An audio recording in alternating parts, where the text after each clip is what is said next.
Hello.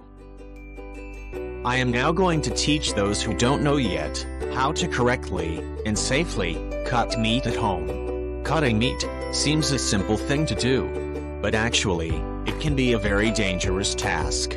To start, you should never let a child or someone without basic experience cut any meat or handle a knife.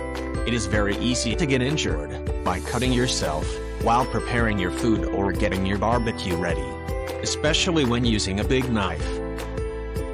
Be careful with any knife, even a small one is dangerous.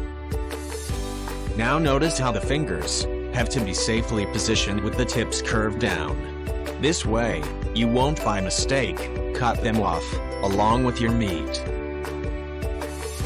You can see it from another angle. I hope this video was helpful for someone before getting hurt or losing a finger. Goodbye.